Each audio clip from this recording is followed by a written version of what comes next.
Hey, yo, it's me, Pops Van Marmalade, and you're watching the Comics-Related Madness Network. Huh? So come get some. CromCon. CromCon.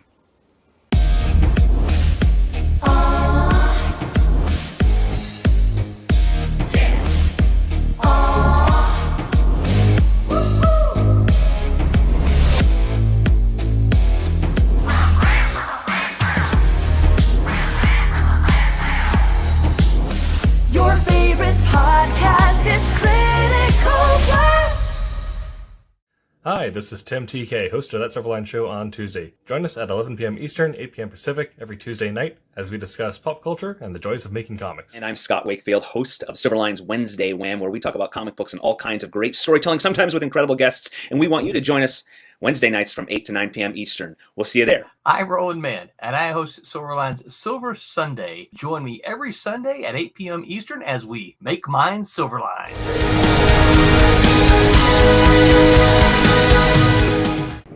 And if you can be there, it is, and you want to hang out with just a couple Silverliners, if you want to hang out with a ton of Silverliners, there's going to be a lot of us there. It's going to be a great time. If you are one of the few, if you're one of the lucky ones who got one of those signature books, bring those along. There's going to be extra goodies. I will talk about that in just a second. I got to find my list here. But I'll come back to that to remind everybody why they need to be at the Daytona Beach Comic Convention, September 18th and 19th. I'll let everybody say hello. We do have a small crew tonight, so we can talk about what we're working on, what we've been doing for Silverline and otherwise. So, Jeremy, why don't you say hello and tell folks what you've been up to? Hello, this is Jeremy K. I was going to write down JK, but I think I don't want to confuse other comic JK artists. But now I'm working on the covers for the Craze series. Almost done the second cover. Just maybe some more to get in. We'll have some more fun barbarian action. Yes, and that is an upcoming title from our continuation. And I don't want people to forget. I don't want to forget to tell people that all of our titles are available on SilverlineComics.com, and that'll link you over to Indie Planet. So, and I believe it's Indie Planet / just Silverline, or I should double check that. All of our titles that except for, I think maybe Tommy, Steam Patriots might not be up there just yet. Barb, is Divinity #2 up there yet?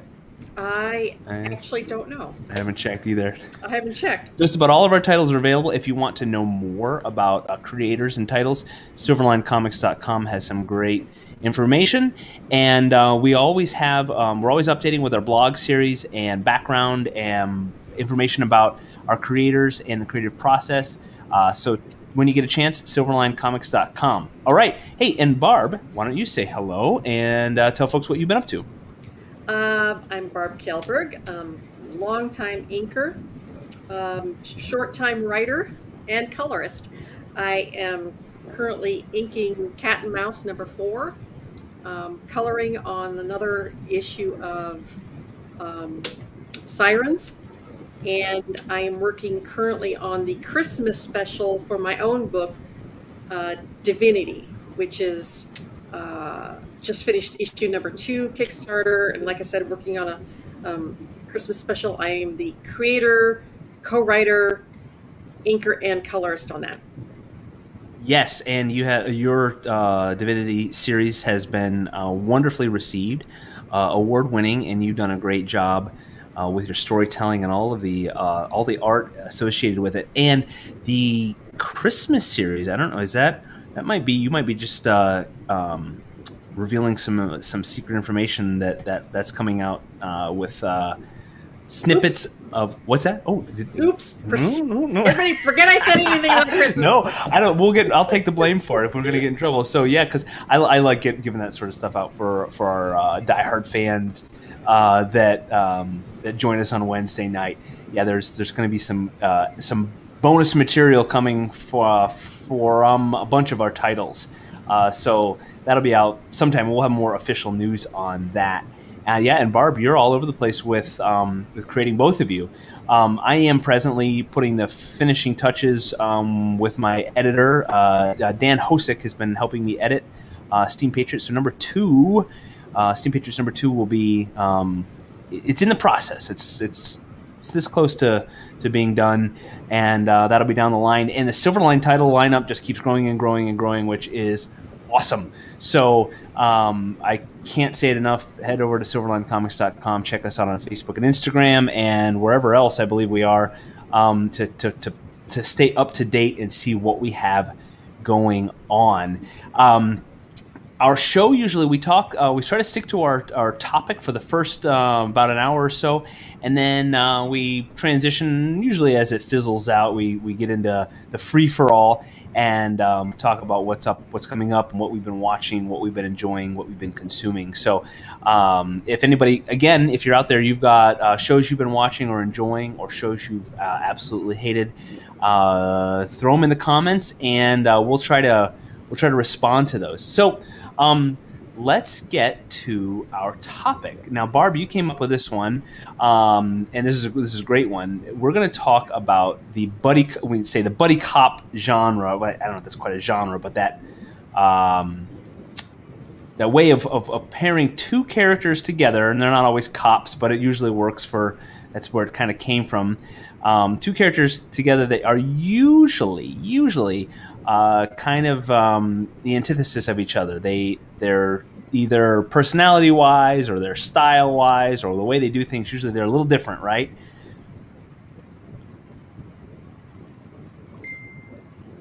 Hello? Yeah, are you there? Yeah. Is that am I correct in my? That's the usual buddy cop? Oh yeah. I method. mean, when you think of cop buddies, I mean, everybody thinks of Starsky and Hutch and Miami Vice with Tubbs and Crockett. They always work well together. Mm-hmm. They're buddies. They hang out not only on the job but off the job as well. And I'm thinking it doesn't have to. We don't have to stick to DC and Marvel. Sure. Obviously. And it doesn't have to be two superheroes. It could be a superhero and their best friend, or two non-superheroes in the comics, or cartoons, or gaming. I don't want to limit ourselves here. And we're trying to stay away from the stereotypical sidekick, although there's some characters that really walk the thin line between, they could fall either way. Yeah. Yeah, and I wouldn't mind if we, as we discuss the difference, or what we might think might be sidekicks or the buddy cop, and that is tough from the storytelling standpoint. Having two main characters, and often I would think as a story evolves, one might naturally become the leader of the group, but not always. So that's a tough one to keep that from happening. But we can definitely discuss that. The buddy cop motif comes from that pairing two people up. A lot of times, so I was kind of going through some examples here. I just did a quick search. A lot of times they put personalities that are different. The Lethal Weapon. Oh yeah, that's a good one. Yeah, even Law and Order. They always make the cops. One's the straight laced, right? One's the Murtaugh and Riggs. Yeah, thank you. I can never remember anybody's names. One's more straight laced, by the book. What were even the cops in Dragnet were Joe Friday. Yeah. I can't remember the other one. Yeah, neither can I. Their personalities, their style, because that makes it interesting, right? And and just like we've talked about, I know we're trying to stay a little different than sidekicks, but it gives them somebody to point. Let's say you're like this, and then the other guy's like you're like this. It's leaving characters alone in any story is difficult. It takes skill to make it interesting, and wait. Can you guys see Roland? No. Oh, okay. I can. Oh God, are you there? Oh, wait.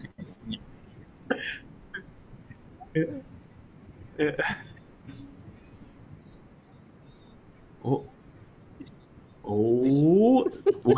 I know. I'll take the blame. This is true. That was my bad. We're just throwing little crumbs out there, right, Roland, for all of our fans. Yeah, okay, I like okay. little crumbs. Little crumbs are great. I'm sure it's going to make CNN. Yep. Yeah. Breaking news. Or push that CBR handstand or sign, yeah. Bleeding Cool or any of those, right? This just in, Roland band. No, this sounds like a fun topic tonight, guys. Yeah. They need to be different. Yeah. Otherwise, it gets boring. You can't have the same. Just recently, Falcon and Winter Soldier, right? Exactly. If those two were the same, you just why have them be the same? Because then you've got a duplicate of one character, and they might look different. But what's the point? Yeah, Han Solo and conflict. Han Solo's Luke Skywalker. Yep. Yeah. Yep. Conflict is the name of the game. I mean, that's part of what your reader is interested in. They want to see the conflict. They want to read the conflict. They want to see that kind of thing. And if everybody's buddy chummy, well, that's boring. We don't want to see that. So, Batman and Superman are not really a duo, but the two of them work together a lot, and they are different, and so they argue, and we like to see that as readers.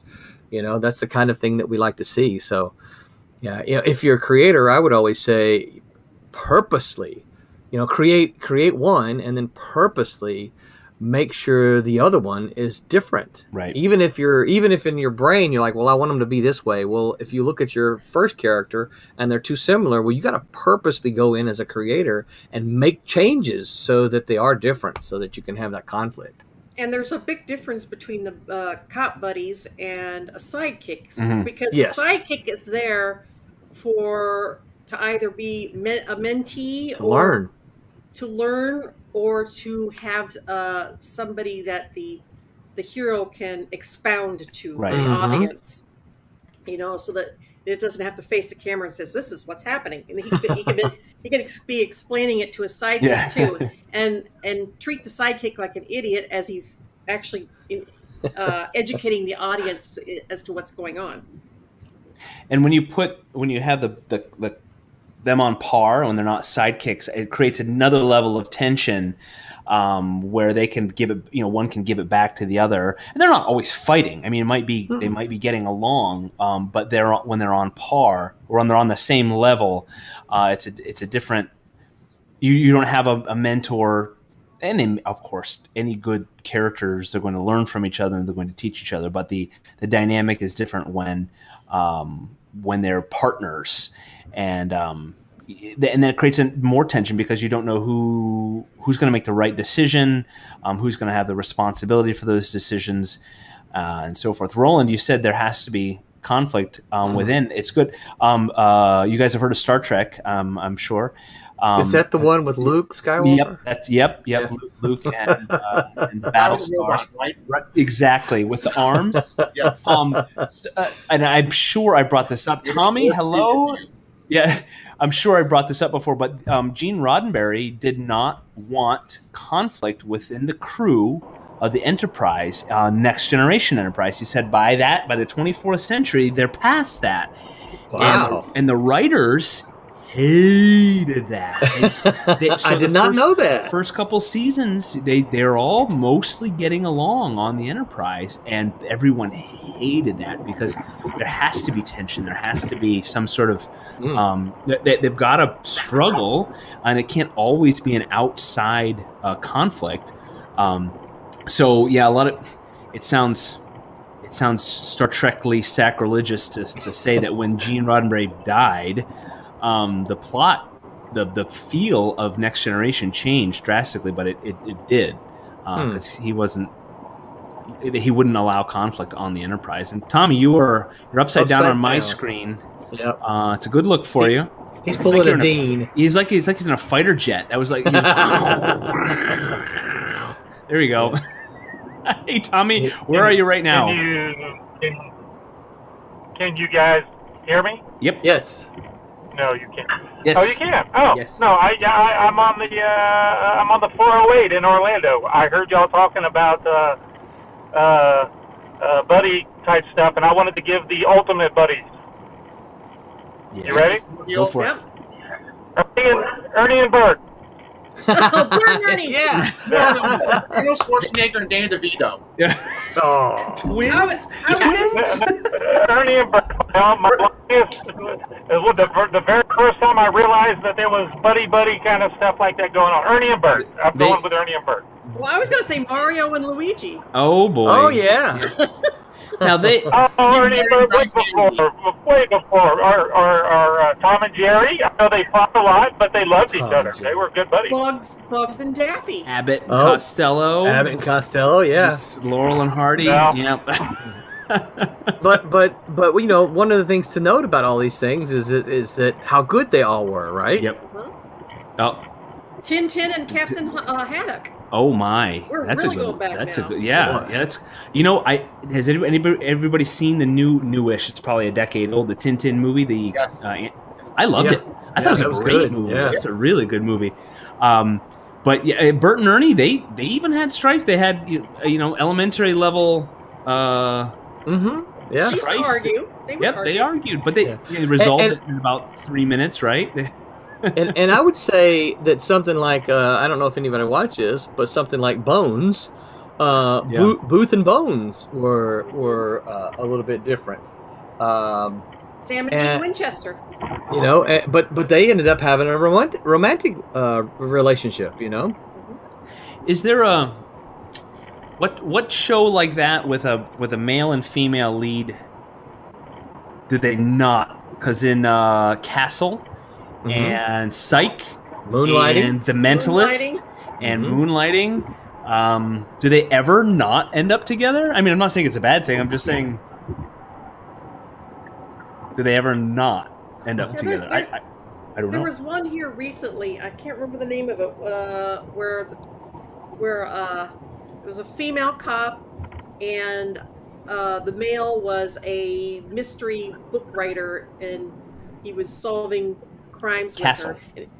No. If they're cousins, they can't line up together. So I know a show of cousins. He was gay, so of course they're not going to. Well, so wait, Castle is that plot: a female cop and a male writer. Yeah, but this was another one. Okay. A different one. I can't remember the name of it. It was just recent. In Psych. I love when the shows have a little bit of meta knowledge. I always think it's always hilarious. Psych, he made a comment about how great The Mentalist is because Psych was really just like a funnier Mentalist. Yeah, Psych is a fantastic show. Hey guys, I'm gonna go. I'm gonna leave thinking. you all to it. I just wanted to pop in and harass Barb a little bit and say hello to you all. Welcome you back, Scott. Thank you, Roland. Now that you're done walkabout. Yeah, and my drive about. So, and to say it's good to see Jeremy. Yeah, Tommy looks like he has disappeared from his car. He's turned the lights off. I think he's turn right. Right. No, I'm trying to make a U-turn, you idiot. The camera. I just said 3 cops, and I didn't want them to see me holding my phone. That's funny. Tommy, you're doing a great job keeping your eyes on the road too, because we're all making faces at you. I got to get back to work on some files to send to Kablam, but I'm going to listen to you guys. All right. See y'all. Thanks, Roland. Okay, actually, I need to go. I have one question for you, Scott. Yes. You were gone for like 3 months. Did you actually walk all the way to the West Coast and back? Is that what happened? I was gone for a month, and I did drive. I think you walked. I know I think it was 3 months. I know it felt like much longer. I know everyone was just in anguish over my absence. It was 1 month. It was actually it was a month. One whole week was spent at a family reunion, so it was 3 weeks of driving, a little over 3 weeks. Y'all look like you had a lot of fun. So we that had a was cool. we had a blast. Had a very good time. Saw lots of. All right, I'm gonna beautiful go. country. Love you guys. Y'all be good. We'll talk later. I got to get off the road before I kill myself or See somebody you, else Tommy. here. All right, bye. Now I don't know how to hang up this thing, so we'll see how that works. Well, jump back on when you get home. Yeah, if you can. Maybe I might do that. Okay, all right, bye. Bye. I don't say Tommy brought up a good one. John Candy and Steve Martin. There you go. Planes, Trains, and Trains and Automobiles. oh my, that is a little tidbit again. Some of that filmed in Batavia, New York. That is right near where I live, along the Route 90. And there's a motel that's not so well. The motel that they use in that movie. Yeah, that's a great movie. That's a great movie. Good. Yeah, good. And when you go with the physical. This difference as well, which is, Laurel and Hardy, Abbott and Costello, they physically different. It just adds to the if there's differences, it adds to that dynamic. So what about in the comic book world? We did talk about we mentioned Falcon and Winter Soldier. Now it was just on TV. But what other team ups have there been? There's probably countless team ups, but that have actually where they work together. Of course, they've had their differences. Roland mentioned Batman and Superman. Whenever they work together, of course, there's dissonance in their team, but they usually dissonance. You want dissonance, Yeah. okay? Yeah. Deadpool and Cable. Now, why? What is Cable's? If we want to talk archetypes like we talked last week, what role does Cable fill? What is his personality? Well, he's a lot more serious than Deadpool, who's totally irreverent and drives Cable nuts. Yes, yeah. So Cable is. He's the straight man, right? And of course, yeah. Deadpool almost he's to the point of almost not caring, right? Mm-hmm. Now Cable is what's his deal? Why is he? Why is his personality? Well, didn't he lose his whole family? Yeah, he's not one. What, Jeremy? In one timeline. What's that? In one timeline, he loses his whole family, so he's very grim. Okay, yeah. So he's just super serious. Yep. And and Deadpool just is not. Care. Yeah, is not. Yeah, and then with the Batman Superman, they're both kind of serious there, aren't they?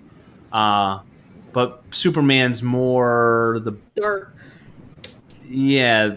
And Superman is the Boy Scout. Boy Scout, yeah. And Batman is kind of dark and grim, and he doesn't have a sense of humor at all. Right. And another good example, I think, is Hellboy and Abe Sapien. Oh, I know the characters. Can you elaborate at all? Well, Hellboy is very irreverent. Yes. And he's the power, he's the muscle. He's very sarcastic and kind of bitter. Mm-hmm. And Abe is, of course, aquatic. Yeah. Yes. So he can't be running around, but he's also very cerebral and much more refined. And you've got the brute and the brains, basically. Two very different types of characters, in my opinion. Yeah, the tough guy lead. Usually the tough guy. If we had to pick who's the man, Hellboy. That's usually he's the title character. It's interesting that they get paired up with that. Yeah, the smart guy. Because they throw in. I don't like when they always throw in the smart guy as the guy that's always in danger. I don't like that. I like I like when the smart guy is just smart. He doesn't want to punch his way through everything. And what's that? I want to give an example. I thought would be fun. Again, I don't know if anyone's actually heard of these two pairing, but it's called Andy and Fuko. I do not know that. It's from a manga series, and basically Andy is an undead who wants to die, and Fuko is a girl who wants to die. So the other one wants to die but can't, and the other one is just suicidal, and she has the ability to basically cause a whole bunch of unluck to happen around her, resulting in deaths, except for herself. So they team up in order to kill Andy. Okay, I have not heard of it, but that is very clever. The idea is basically said that he apparently knows how to kill her, but he won't tell her until she kills him.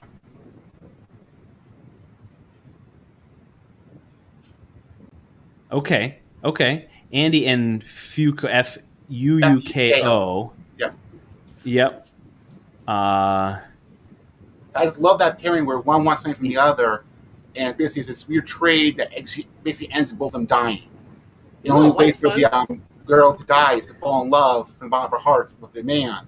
So basically, as soon as she does it, she dies. So the whole time he's trying to get her to kill him, and basically, there's that trade-off. They both eventually wind up dead. That's cheerful. Spoiler. I mean, there's also buddies that aren't terribly opposite. I mean, my favorite buddies in comics is Booster Gold and Blue Beetle. They're both kind of idiots. You know? Well, are you pairing with Batman and the Flash? Yeah, but they're fun. You know, they were kind of like there was Ice and Fire and Booster Gold and Blue Beetle, and that was the best when they were all together. And they weren't that opposite. I don't think Betty and Veronica are that much opposite either. That's why Archie has such a hard time to choose things. That's right. That's right. And I don't think Harley Quinn and Poison Ivy are a whole lot different either. They've both got issues, but they make a great pair. But do they go through an entire story? And I don't mean the whole arc. I mean episode, whether it's a comic or a cartoon or whatever. Do they go through without any strife? Is there ever a time with? Okay, so there's even though they're the same. So I'll go back to Psych. Sean and Gus are both idiots, just like you were saying. They're both dumb, but they will usually disagree on something somewhere in the episode, and they'll have to fight it out, however they do. And usually, the decision is the wrong one with Psych because it needs to have comedic value, and then they've gotten themselves into trouble and have to work their way out. So, you're right though. If they're both similar, they're still going to be. So then, if they're similar, maybe, and I don't know if this is the case. So they may want the same thing, and that creates the problem. They may want something that there's only one of, or I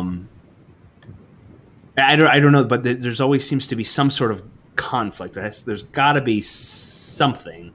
Well, what if the conflict is external? What if it's those two against the world? Yeah. You know, I just when you add another layer, I think just it always becomes a little more interesting too. When you have just like with the Enterprise, the crew, if the crew has a problem while they're fighting something else external, that's another layer to make it interesting. But it doesn't always have to be the case. Sherlock, and Costello, like Sonny and Cher, like Martin and Lewis, they're perfect there. Like Laurel and Hardy, like Fontaine and Lund, they're perfectly mismatched. They're Rita and Runt. That cover everyone. Can we timestamp that? Okay, because we're gonna make that. That's got to be like a theme song. It is a theme song. I know. I mean, sorry. The Jeremy sings. Can you do Magilla Gorilla now, please? Magilla Gorilla for sale. I can do some of the other Hanna-Barbera ones you want. I like that, Jeremy. If you cut a record of Hanna-Barbera theme, I would buy that. I would. Well, then you got to throw in the theme song to Johnny Quest. Oh, that's one of the best songs. Real Adventures or the original? Oh my. The original. Something like that. Yep. And then Johnny and Haji, there's a couple of buddies. That's too. another. Can Haji?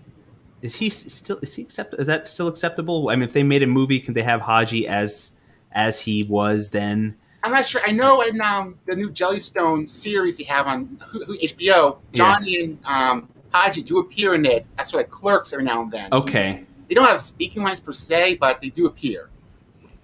Haji was a little bit on the stereotyped side, but he was still a major character, I think, and he was smart. But yeah, the whole snake charming thing was a little stereotyping. Yeah. I was gonna say Sherlock Holmes and Watson. They are very different. What I don't like is when in the 1940s, the Basil Rathbone and Nigel Bruce. His Watson was the blunderer. Bumbling. Yeah, a bumbling fool. I don't like Watson as a bumbling fool. No. Because then he becomes a foil, a sidekick. Exactly. And comedic relief, and I don't think that's very fair to the original writing. The Great Mouse Detective? Oh, that's a good one, too. Was he... Well, yeah, he had a... What?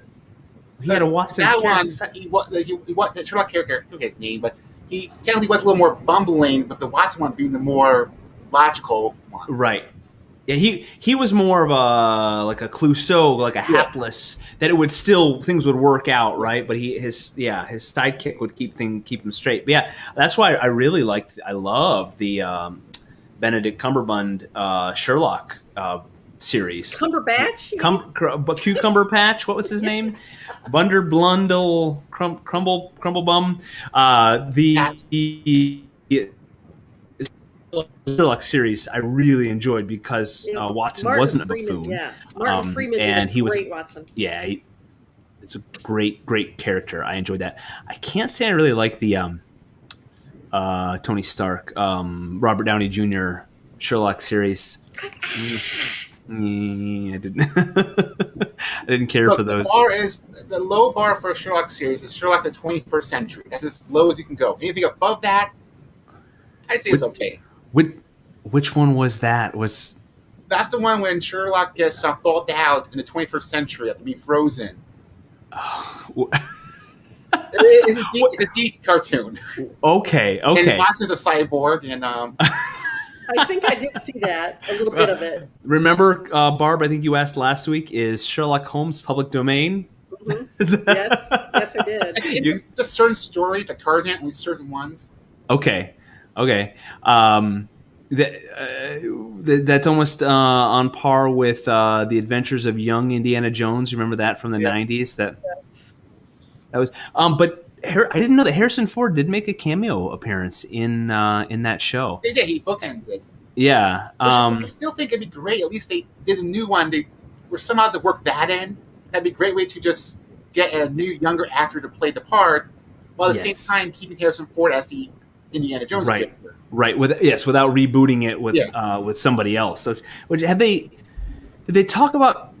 I feel like they talked about Chris Pratt, or is that not? That was rumored at one point. Okay. Not rumored, but it was talked about if people would want him because he played the action characters, but yeah. I don't know. I think they need to. No, they just need to let Indiana Jones go. But we're talking buddy shows here, and he always had sidekicks. There was Indiana the monkey, and then yeah, he always had sidekicks, no buddies. Yeah. But yeah, in the Star Wars, Harrison Ford. No, they were never. He and Luke, I Chewie. guess. Yeah, Chewie. Yeah, would be his buddy. Was Chewie a sidekick because he doesn't? Well, yeah. See, we don't- I kind of put Chewie into the side category. We really don't know I what was he's saying. Neo and R2D2 sidekick, wouldn't they be considered? They would be the buddies. Yeah. But they were Luke's sidekicks. So remember, they did have their own movie at one point. Oh my Without God! Luke. Please. We're not counting the animated ones now. Okay, fine. Yeah, I don't know. Merry and Pippin, they're buddies as well, right? Yeah. They're on par, but then when you put them with Frodo, they become sidekicks, I guess. That's right. So Changes the dynamic. yeah, Okay, so you want yeah. to know? Okay, here's a fun dynamic one. Picking in the brain Yes, together. Then add Elmira. yes. To ruin a buddy's All right, here's a really important one. Garfield and Odie. Oh, I think Odie's still a sidekick, or yeah, he's maybe even less than sidekick. more of a foil, just for him Yeah. to kick off the table or whatever. What is that? Is that a counter? He's always walking It's on the kitchen table. kitchen table. Has anyone? Cartoon is a table. I guess they do have a counter every now and then too. Yeah, I don't know what. It's just a flat surface that he kicks him off, right? I'm sorry. You said Garfield. Have you guys seen? Is it Garfield without Garfield or some? Yeah. It's where. Is it called? Is that what it's called? Yeah, Garfield without Garfield. Or Garfield minus Garfield? I think that's what happens. I don't remember. But whoever he took the strip, and he took Garfield out, and it's just John, and he's like, so it's John talking to nobody, and he seems like a total lunatic, and it's hilarious. And what's fun about this is Jim Davis. That was done by a fan. Jim Davis actually loved it so much, he got the seal of approval. Yep, and he actually yep. went ahead and got a couple volumes published with those Yep. strips. In it. Garfield, Approved by Jim Davis. Garfield without Garfield. Okay, yeah, Garfield. Oh, it is Garfield minus Garfield.net. So, folks, don't do it now, but do it later. Garfield minus Garfield.net. I gets 2 thumbs up. It's hilarious because John is just like crazy. He's just standing there talking to nobody, and it makes him seem like a sad, lonely person. Sad, lonely person. Doing more than he is already. Right, exactly. Yeah, he's been around a long. It's been around a long time, and poor, he just can't find love. He's just No, he did get married. Remember, he got married. Oh, did he get married? Oh, I guess I missed it. Married to the veterinarian at one point. I don't know if they still are, but I know he was. I thought they were just kind of on again, off Nope, again. they did- Oh, well, that's They I did missed get that. serious at one point. Wow, I did not know that. Okay, All okay. right. So back on track, Odie- buddies. Oh, Yes, what about back Odie? on track. Odie? If Odie is a sidekick to Garfield, then would Woodstock be a sidekick to Snoopy? Oh. See, because Woodstock's got some attitude, and Woodstock doesn't seem to listen to Snoopy. Snoopy seems to make suggestions, and Woodstock always just kind of does whatever he wants, right? Or she, he? What is Woodstock? A bird. Is Woodstock a... You asked. See, okay. I always, when I was little, I thought Tweety was a female. Yep. Yeah, and They learned otherwise in Tiny Toons. right. That's when I learned. Not till Tiny Toons. Yeah. I grew up in like the 90s, so Yeah. it wasn't that long then. Oh, Tiny Toons is fantastic. That was a great cartoon. The They Might Be Giants episode. Do you remember that one? Yep, music video. That was a great one.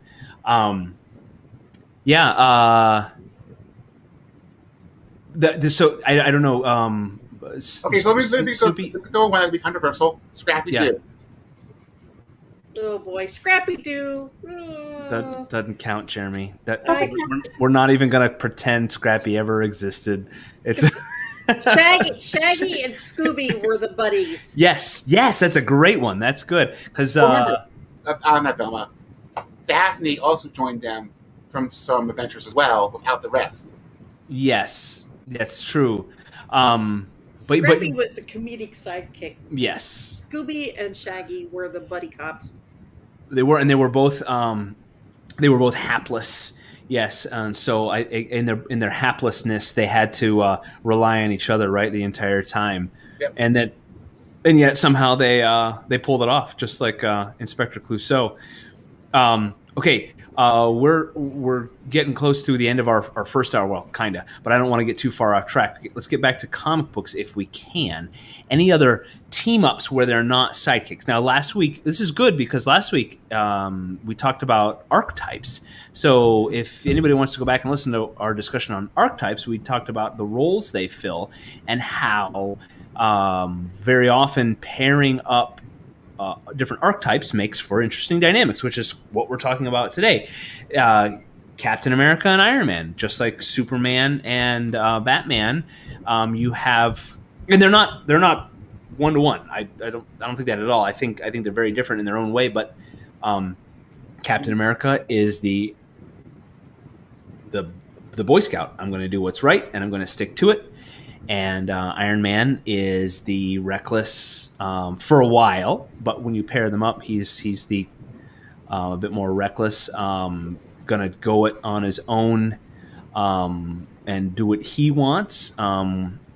Basically, Tony Stark is Riggs, and Iron Man or Captain America is Murtaugh.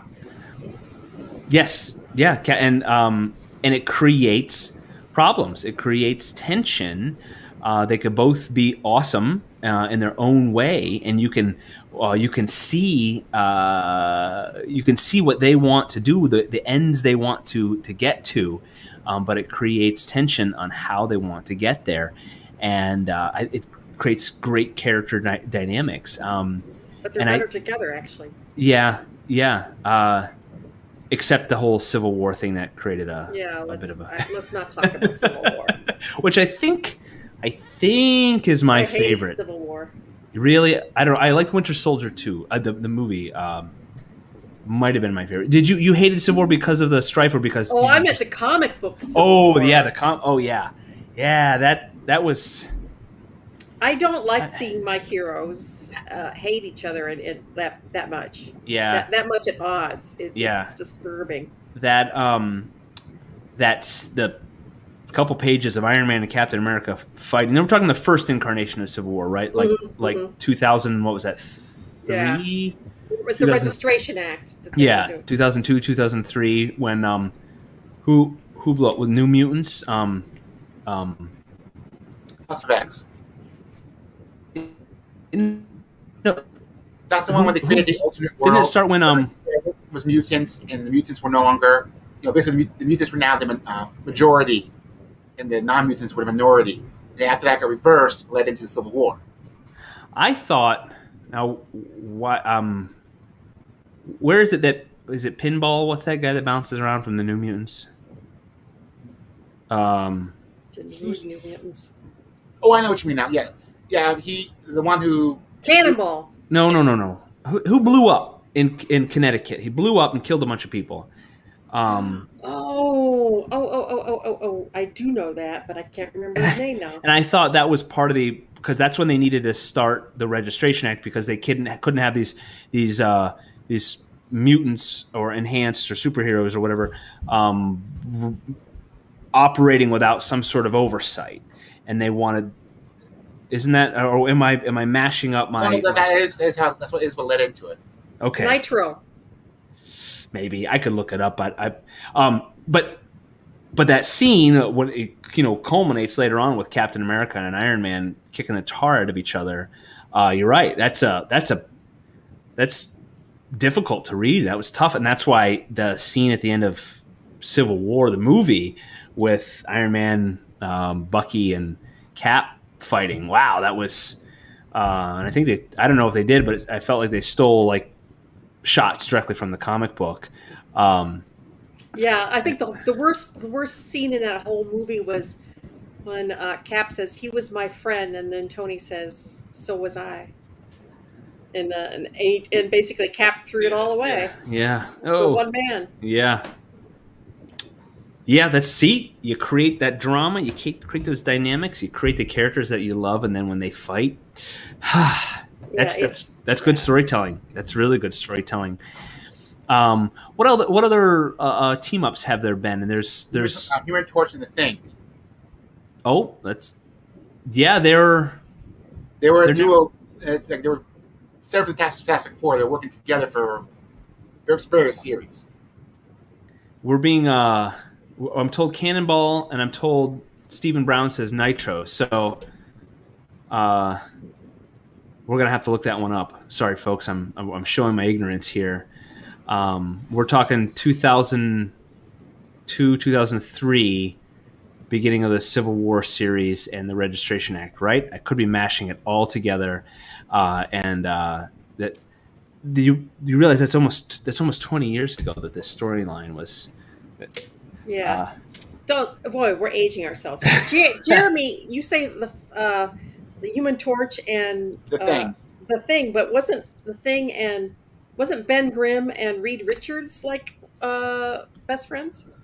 Yes, the Human Torch, just Johnny. So there were separate storylines and even like a special duo issues that just had the Thing and Human Torch, Johnny and Ben, together.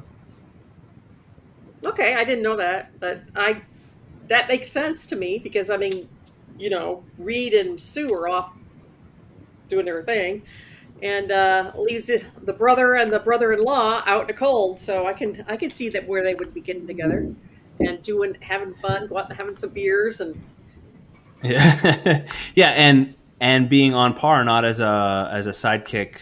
Either one as a sidekick. Yeah. Yep. Nitro. It's the New Warriors, not New Mutants. I'm so sorry. Nitro blows up. Yep. And thank you. Yep. That from the Googles. I'm not going to give credit to anybody. Yep. First ever superhero Civil War, and I didn't look up when that was. When was that? That was. When was that? I don't see it real quick. Yeah, and I did get Connecticut, right? You got something right there. Yeah. Somebody blew up. That was one. They made a lot of one-offs in that, little one-shots in the Civil War world, and I had a buddy with a comic book shop, and he was pulling comics for me. And one month I went in, and he had like a stack. It was like $100 and some dollars. I hate it when they do that. I can't afford all these. See the next part of this arc in this book, and then in that book, and then in that book over there, and it's like I only collect one of those. I can't. Right, I can't do it. I wish I could. Marketing. I wish I could. I think it's a horrible marketing strategy. Keep it where they're all over the place. So we can wind down on the buddy cop idea here, and but if I don't want to cut anybody short, it seems like the buddy concept is a great way to not do the same sidekick thing, the one person in charge and the one person tagging along. It allows both characters to really be a lead character. And I would think from the writing of the storytelling perspective, it creates a cool opportunity to be able to write both of those characters, but then giving them equal time and writing them both well would be difficult. And I'd love the opportunity. I've got a buddy coming along for my hero Felix. Don't want to reveal too much.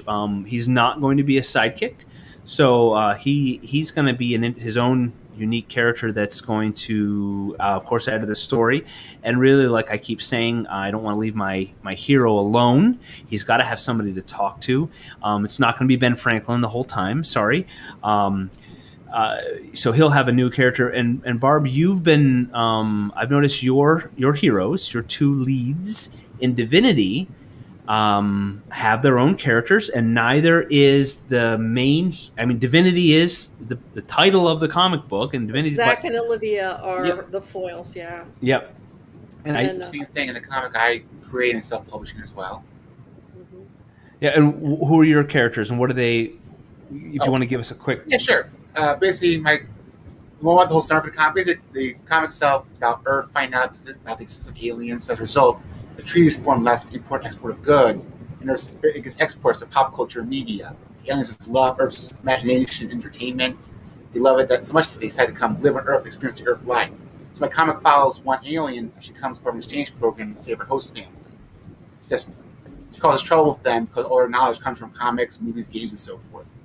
So the comic, the main characters are the alien character and the human, boy character who she lives with, or uses exchange program with. And basically, the alien character, she's very hyperactive. She, very, very, basically a big fandom type character. Always loves expressing what she loves. The other one is just wants to live life and not be bothered by all that. So you have the more serious character dealing with the alien character. The problem is that the alien character comes from this sci-fi, planet to recreate all the stuff she sees in these comics and stuff, with her technology. Oh, I like that. That's clever. Yeah, and so the Earthling is the straight man. Yeah, is that what you're saying? Okay. Yeah.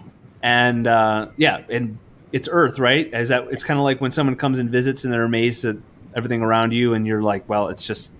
Exactly. This is my normal life, right? But she starts getting confused because then she starts thinking that the stuff she's in the comics and stuff exists.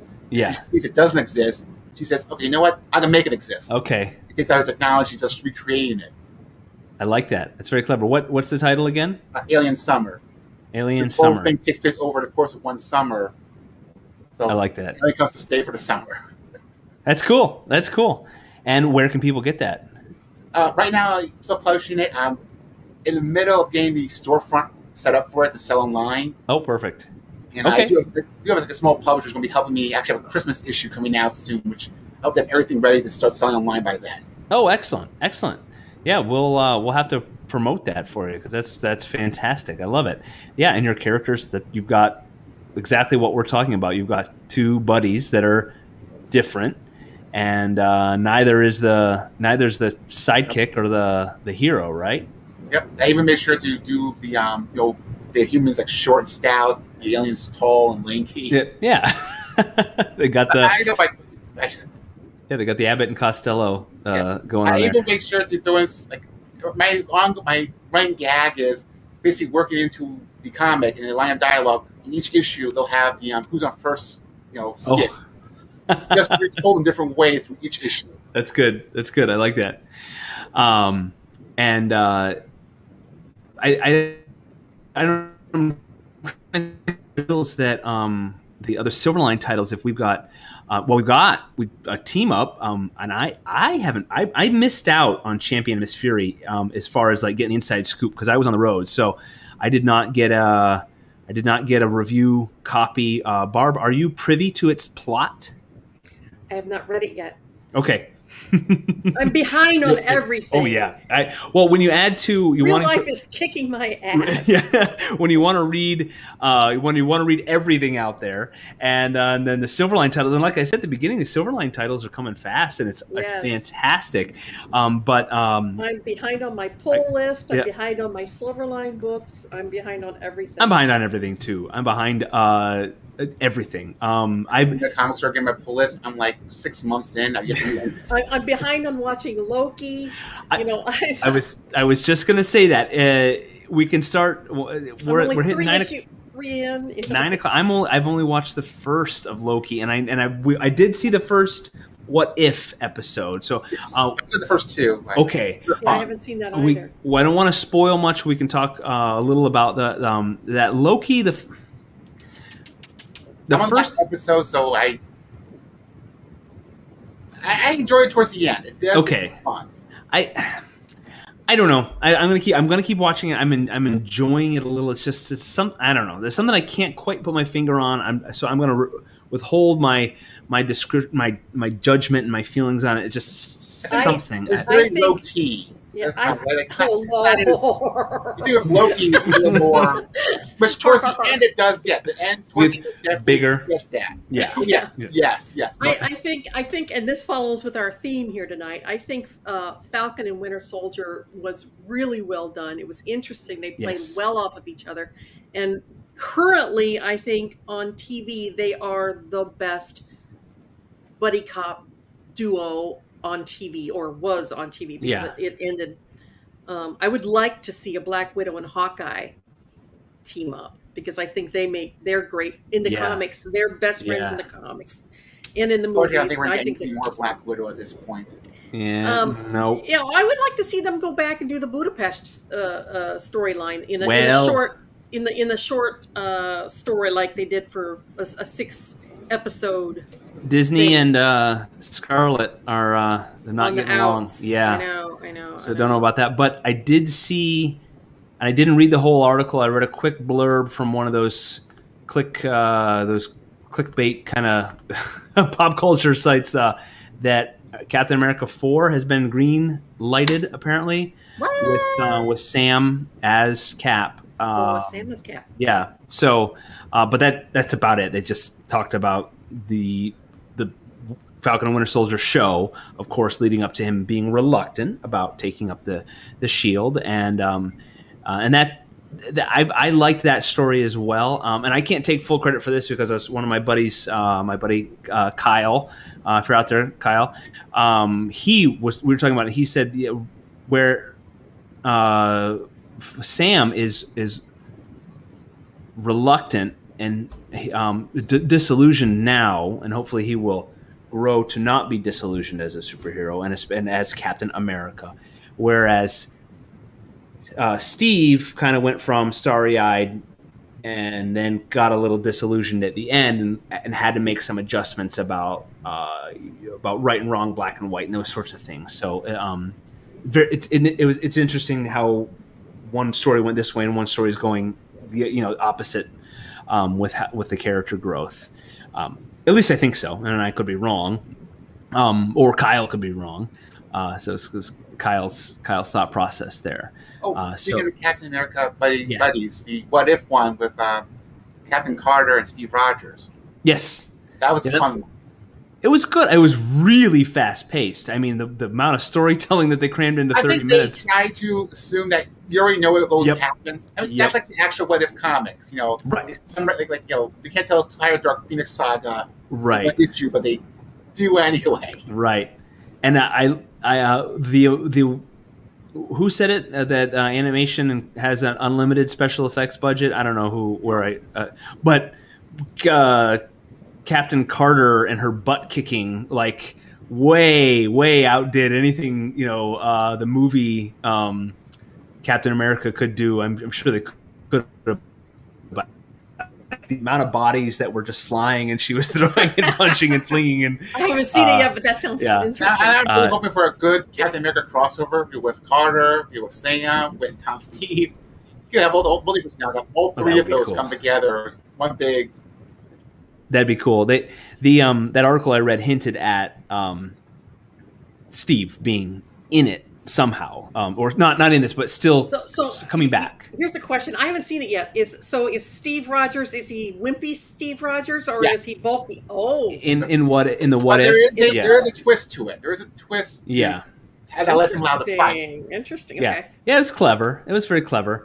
It made me rethink. I never did the math. How old in the movie in the Marvel Cinematic Universe? How old was Tony's dad? Because if I've done that a few. His dad was. He must have had Tony when he was in his 60s. 60, yeah. It happens. It happens. I know. There's movie stars out there right now that are having kids in their 60s. And these young nubile things. Right. I explain some other things going on with Tony too. Other things in the pop culture world. Barb and Jeremy, I don't know. We're all kind of in the same boat. We're trying to get work done and we can't consume everything. I'm episode 1 on Loki, the first episode of What If. Enjoyed Winter Soldier and Falcon. I really like that. I would love if they kept expanding both of those characters. I love as an actor. What is his name? Sebastian Stan. It's a great. he's a great actor and he's a great character. His Bucky character. I'm looking forward to Star Trek. The what's the one with Captain Pike? Strange New Worlds. Is that what they're calling it? I don't want to yes or no. I haven't heard about this one. Close. So, and I don't know the reason for it, but have you both watched Discovery? No. Oh, okay. So I don't want to ruin it, but Discovery. Don't worry about that. Okay, Discovery takes place before, 10 years before Kirk, the original series Kirk, not the Kelvin movie timeline. So at that time, Captain Pike was on the Enterprise, and so spoiler, everybody, if you haven't seen it. The Discovery meets up with the Enterprise briefly. Captain Pike comes aboard, and I should look up the actor's name, but that character was fantastic. And I don't know if it was like an unexpected like breakout, like people didn't they didn't know that he was going to be so awesome or so loved, but he really was awesome. And maybe I'm mistaken here. Maybe they already were planning it, but Captain Pike on the Enterprise is going to get his own show as well. And from what they're saying is it's going to be more like the original series, where it's going to be kind of more of the Planet of the Week kind of show. Less they'll be connected, but less of a huge overarching story like Discovery was. So I'm really looking forward to that because his character's fantastic, and his bridge crew seems to be likable. So I enjoyed his character on Discovery, and I'm looking forward to that. I have a love-hate relationship with Discovery. I love Star Trek, and I don't know, some parts of Discovery is kind of weird. So that's the next show I'm looking forward to. The other show that I'm watching, and I'm a couple years behind on this, is What We Do in the Shadows. Has anybody watched that? It's on Hulu. No. I've heard about it, but I don't get Hulu, so. Taika Waititi. Oh, I've seen the movie. Yeah, the movie. Yeah, so it's based on the movie. It's a show based on that movie. It's Okay. same premise. I don't know if it's the same characters, but The vampires. yeah. Oh my goodness, it's hilarious. It's a lot of that deadpan dumb humor that that Taika Waititi, and that he's got that style. It's pretty hilarious. And I think he might. I don't know his style. He directed Ragnarok, Thor Ragnarok. Mm-hmm. And Jojo Rabbit. Have you guys seen Jojo Rabbit? No, It's but got I've Scarlet. heard about it. It's hilarious. He plays Hitler in that one. So I've heard Yes, this, and it's what's that? I said I've heard about a possible another Black Panther movie. Oh, okay. What would they do? Who would be I don't know. okay? I don't Who know. would be the hero? It's called, I don't know, Wakanda Forever or something like that. Okay. But that's basically all I know. It's just that I've heard that there might be one. Does anybody out in our audience know There have anything been other more? Black Panthers in the comic, and Yeah. the movies did allude to other people taking up the mantle. Mm-hmm. Doesn't matter of they should still do it respectfully given the circumstances. Right. Yeah, I really hope Marvel in their movie world has done it really, really well. There's a few movies that, they set the bar really high. So when their movie is kind of which I thought Black Widow was kind of but it's a great movie. But when you compare it to their other movies, Thor 2, Here's the thing: with the Thor movies, I don't like any of them except the third one. The first one, the first two movies, they work backwards from a narrative perspective. Yeah, they do. They Yeah. escalate downwards. Yeah. It's Yeah. nuts because you have the big set piece at the beginning. Yep. Everything else just downplay until it gets very mightily active at the very end. Right. Watch it backwards. And Yeah. then the first Captain America movie, I just do not like the first Captain America one because literally Captain America, the montage. The entire movie is a montage sequence. I'll give you that. I'll give you. I did like it. But I love the visuals. I love the aesthetic. Just yeah. it really is just a montage movie. Like by the time Bucky dies, I don't care. I even forgot who he was by the time he died. Like, Yeah. oh, right. Oh yeah. I really forgot it was Bucky who died because you saw so little of him in between the montages. It kept skipping around so much, couldn't really build a connection. You didn't really see the connection be built. You just had the past experience which I never told you about. Yeah, I'll give you that. I enjoyed Ragnarok, but I thought that the only complaint I had about it was I don't know how to pronounce his name. Taika? Taika?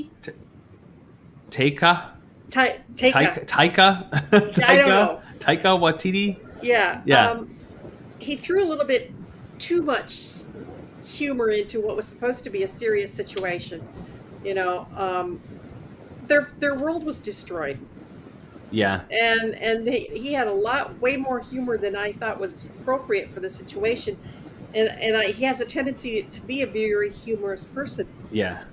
Oh, excuse me. It's late here for me. And I did not like in Endgame where they made him the comic relief.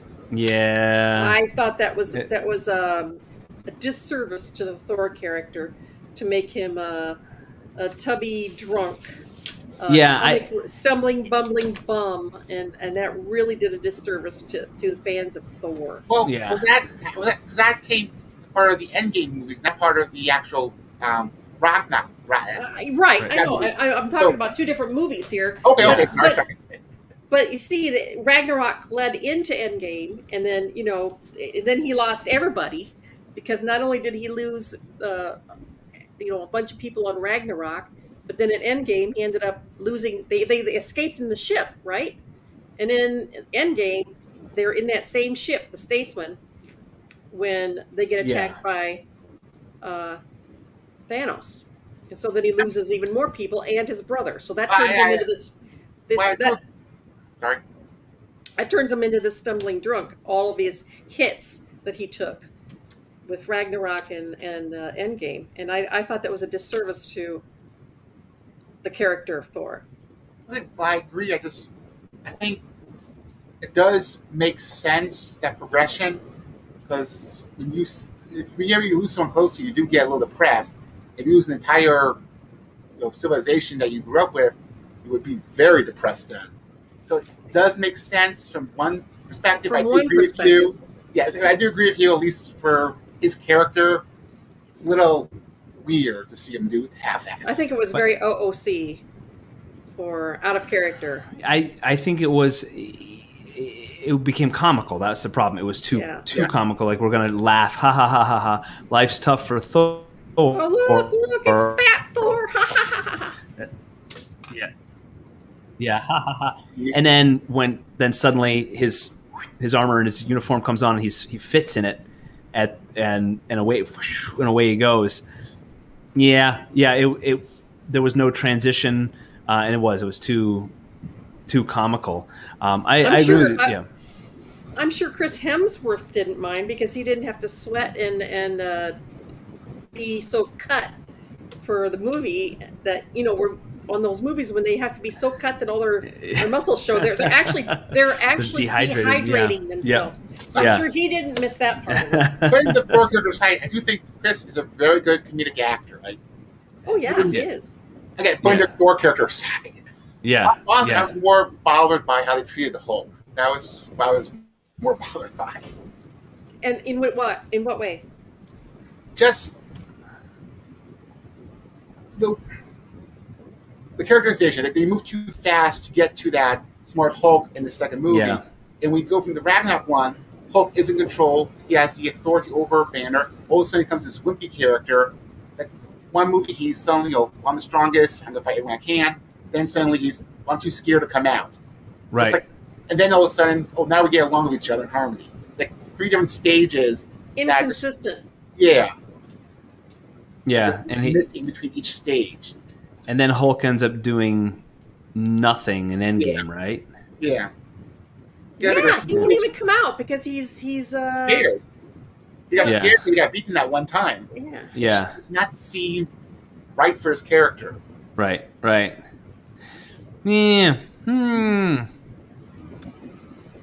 But I read somewhere online where one of the directors of Endgame was also saying that wasn't the only reason he wouldn't come out. Another reason he wouldn't come out was because people only liked Hulk when they needed him.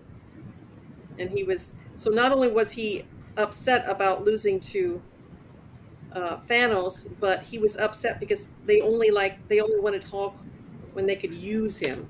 Okay, but you want to take that into account. At that point in time, Hulk does have at least some brain power, I guess I'll say. So when he have realized then that he didn't do anything, if Banner would be killed, and if Banner's killed, he's killed. So wouldn't it make sense then to at least come out to defend yourself? Protect himself. Yeah. Yeah. Because coming out, he's putting Banner in danger. So that's putting himself in danger. I know it was inconsistent characterization on throughout the movies. So I lost some plot lines there. What? Back to our Thor's bod. Our producer says, "Dad bods need a hero too." Yes, There you go. as someone who's rocking a dad bod, I can agree. So what I don't understand is what I don't understand is I would think like any movie, well, especially sci-fi or fantasy or those that have a huge fan base and that need a continuity and all those sorts of things. I don't understand, and I'll raise my hand. You can hire me. I wouldn't be a good one because I don't keep that. I don't have the brain power for it. But I know people who do. If you just let some fanboy, some super fan, live on set for the entirety of the shoot and pay him or her in pizza, right? Or let go down the catering line and let them look at the script and watch the edits, and they could say,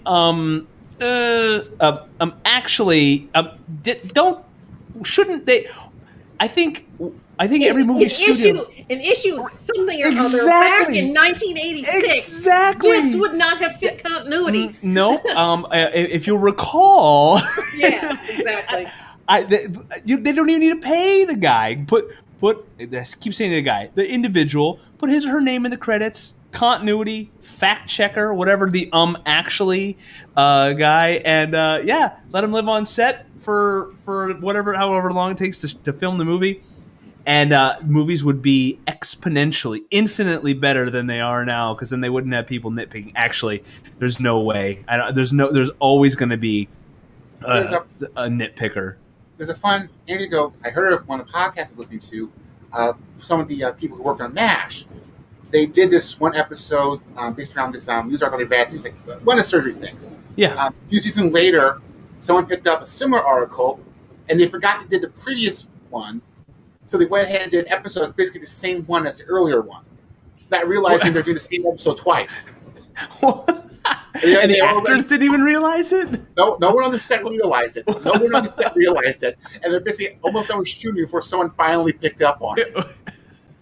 So we go through MASH, you actually see a couple episodes that basically have the same plot line. Same plot. There's an episode of Scrubs, and Dr. Cox, he's got a weird haircut. They actually named somebody Dr. Cox. Well, yeah, it's a last name. It's why, Barb? What's the question? He was probably extremely good looking. He's actually no. I can't think of the actor's name. He's in a bunch of stuff. He's one of those guys that's in a lot.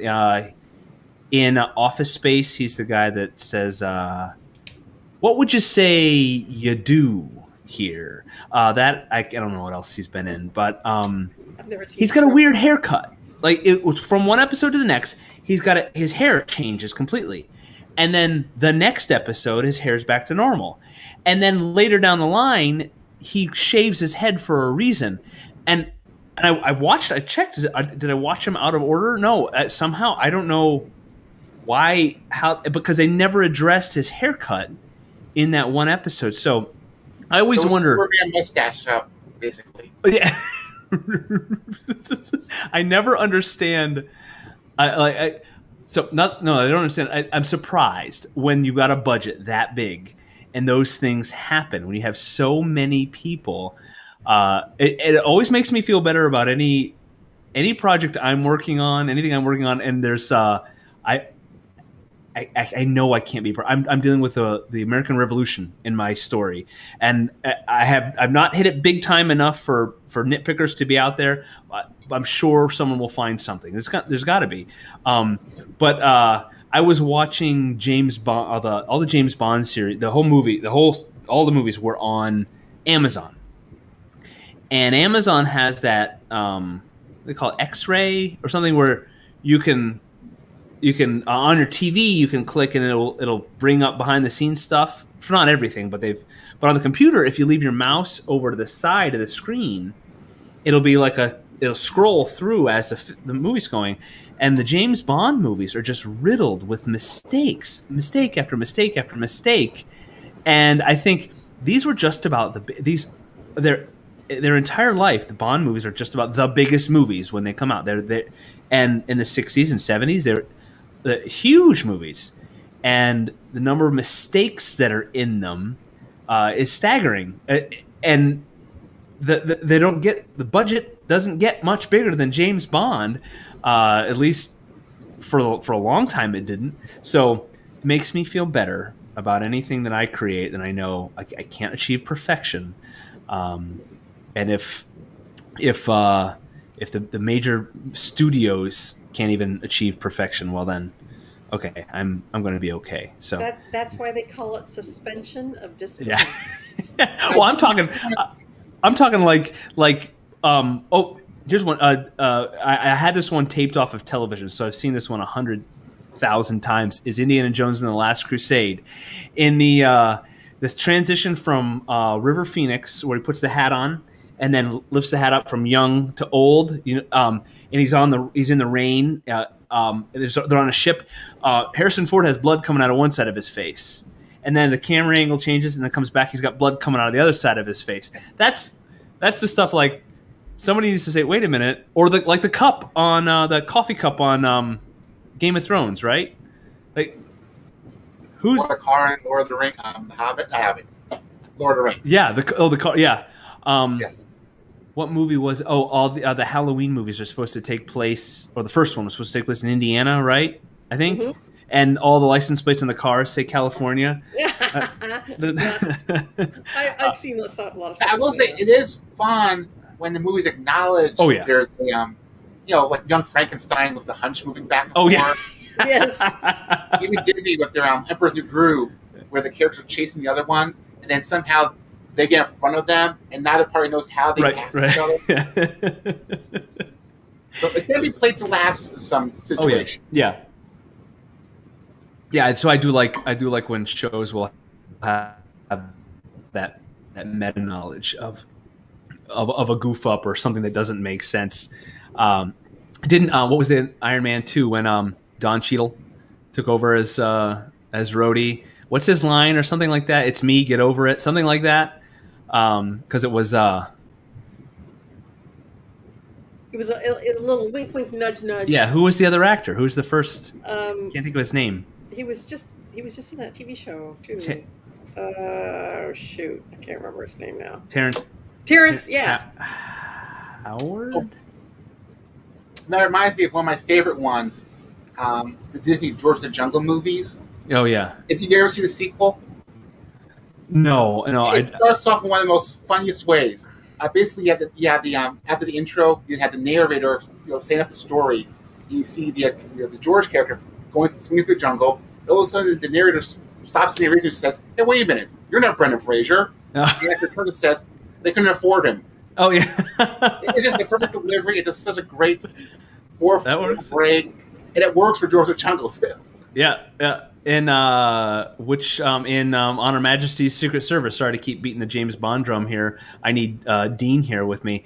George Lazenby gets beat up, and he looks right at the camera and says, "This sort of thing never happened to the other guy," or something like that. Oh my! And it's odd. I don't know. Breaking the fourth wall. It's a little weird because it's just I get it. I get why they did it, but.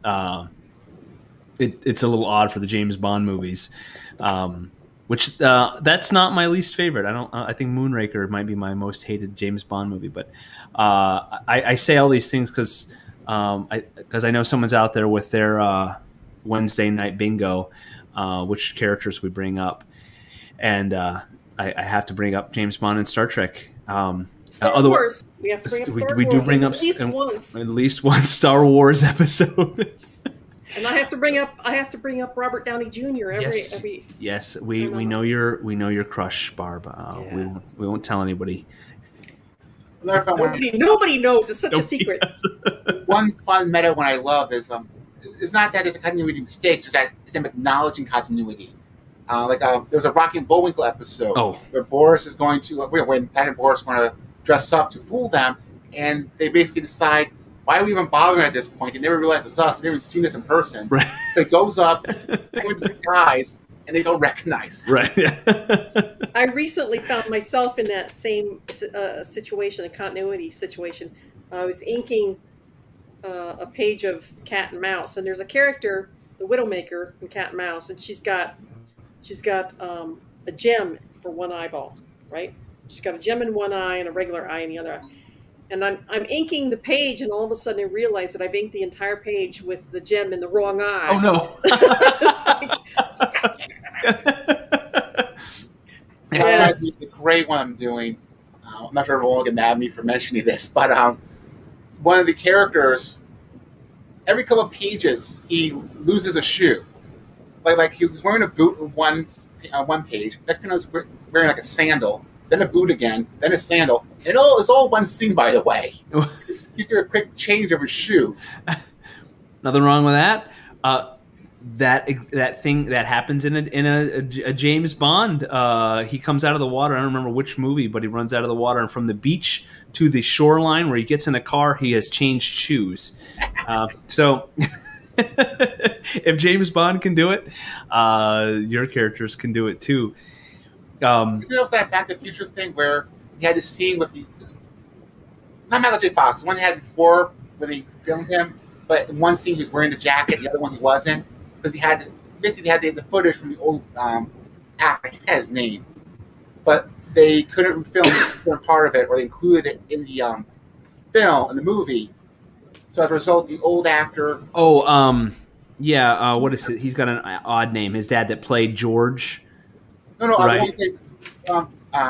Martin McFly, the one who played him originally before Michael J. Fox came on. They had a couple of scenes in there with him in there still. And you can tell it's not Michael J. Fox in those scenes. He's even dressed slightly differently. Yeah, who was that? I have to look that up too. But I thought you were talking about who's the actor who plays his dad. The one who left over or was left. Played, I don't remember his name Crispin either. Glover, thank you, Mr. Producer. Yeah, Crispin Glover. That's because right. they used to in Back to the Future 2. They use his voice from another and another actor because it's from film from another angle. It wasn't there was a lawsuit over that about using an actor's likeness or voice or something without their permission or something like that. I don't remember all the details, but I remember something came out of that because it wasn't him. It was just his voice, though, and he didn't agree to that. What else? Has he gone on to do anything else? He's done something recently. I just saw him in, but I don't remember what it was. But he dropped out of the scene for quite some time, and I mean, I saw him on an interview on Johnny Carson or something like that, or a late night talk show right after when we were doing the Back to the Future movies, and he was a little. Is he out there? An odd duck. Just as much as his character wasn't. I thought, is he like in character? That's what it is. He didn't really get along well with the cast, and pretty much everyone wanted him off. It's like one of the things where he just was more annoying on set than anything. Oh yeah. At least that's what I heard. Like being on the talk. Remember that when Joaquin Phoenix was on Letterman that one time? Yeah. And he was chewing gum and being all weird. I don't know. I guess when you're a celebrity and you need publicity, you can do that sort of stuff. Now that I think of it, Back to the Future had a couple different recasts. Jennifer also was recast at one point. Yep. Our producer tells us Eric Stoltz. Was that the person who played Marty before. Okay. Yeah, but Wasn't okay. he Elephant Man? Eric Stoltz. I'm not sure. Back to the Future, and actually, if we we should have a nitpicker night of time travel movies because there's so many things, not just the time travel problems, but like the problems of like them hiring Biff later on. Why would you hire Biff? The disappearance of Marty McFly in 1955, and sorry, not Marty. What was his name? It's the underwear. Fine. Yeah, Calvin Klein. Yeah, some kid named Calvin Klein disappears, and nobody cares. I get it, suspension of disbelief, but there's sometimes like when you really think about it. And that's time travel too. Like time paradoxes. I can't. There's two types of time travel movies. There's Back to the Future and there's Bill and Ted. Yeah. Those are the two separate logic time travel movies. And the whole time theory. If a butterfly flaps its wing in the Amazon, theory. Have you ever seen the Back to the Future animated series? That's interesting. No. One of the things that the anime series introduced is how Biff, the Tannins, is this constant, it's like a constant force. It constantly reappears throughout history, bothering McFlies. So every time period has a Tannin in it. In every period, Tannin is a jerk. That basically is the bully, the evil that must be overcome. Kind of like how DC introduced how the Joker keeps getting reincarnated, or always has to be a Joker. So Back to the Future always has to be a Tannin, basically. Okay. And then he has to land in manure every.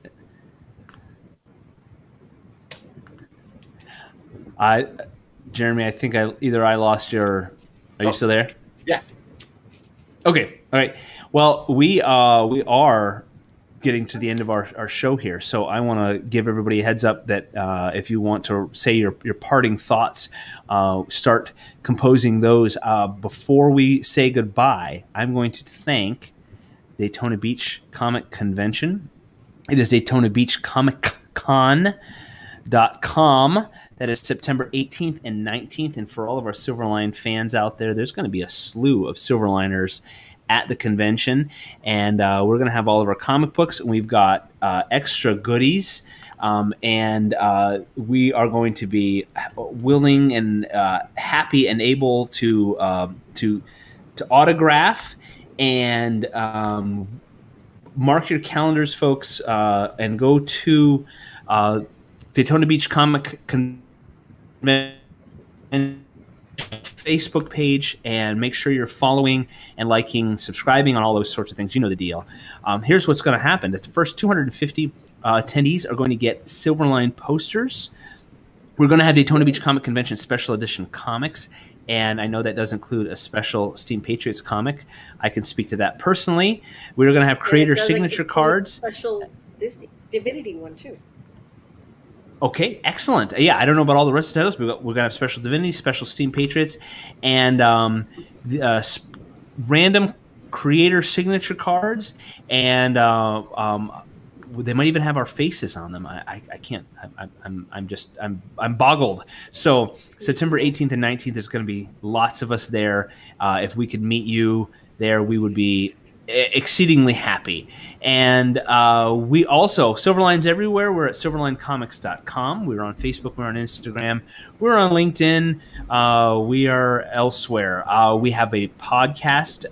If you just search Silverline Comics Podcasts, we are on Sunday night. We are on Tuesday night. We are on Wednesday night. And we've got all the characters, meaning like Barb, Jeremy, myself, who are on the shows, and sometimes we hop back and forth and we talk this topic. We talk all things comic books and pop culture and entertainment. So we would love if you joined us on those other shows. And our titles are on Indie Planet. You can get there very easily if you go to silverlinecomics.com and follow the links to buy some comics, or go to Indie Planet / keep saying I need to check that Indie Planet indieplanet.com/Silverline, and that'll get you to all of our titles. indieplanet.com/Silverline. So we've been talking tonight. I think we talked a little about buddy cop, the buddy cop genre, and characters who mash up well together. Either they have different styles or they have similar styles, and they're not the hero and the sidekick. They are co-fighters against whatever antagonists there is out there, be it large or small. And the difference between them and sidekicks, and we delve deep into the depths of time travel and the Marvel Cinematic Universe and our comic books. And folks, we would love if you checked us out on all of our outlets. Don't forget that. And what am I forgetting? I was gonna say something else, but I forgot. I'm sure I'll think of it very late tonight at 2 a.m. and I'll throw it in the comments. Don't forget, if you want to throw comments in, you can do that after the fact. We appreciate it. And share these videos far and wide. Guys, any parting thoughts? You can say no or yes before we head out. I'm good. Well, I remembered it. I remembered. Everybody who supported our recent Kickstarter campaign, thank you. We can't say thank you enough. Those will be coming to you soon. As always, check your inbox. You should have emails from Kickstarter if you haven't seen those yet, if you have not responded. Roland hasn't told me if he's still waiting on anybody, but almost invariably there's somebody who has forgotten. You just don't see it. We need to know your address if you are actually getting a physical copy coming in the mail. And if you backed it at a certain level and your name is in it, if you don't get the information back to Roland in time, I think he puts you in his Poopy McPoop pants or something like that, and you won't get the credit that's due however you wanted your name. So thank you, everybody. Check your inboxes for Silverline or Kickstarter emails, and we will keep making great comics. And don't forget, Sunday night, Tuesday night, and we'll be back here Wednesday night at 8 p.m. Eastern. That's a wrap for our show. So good night, everybody. And as always, make mine Silverline. We'll see ya.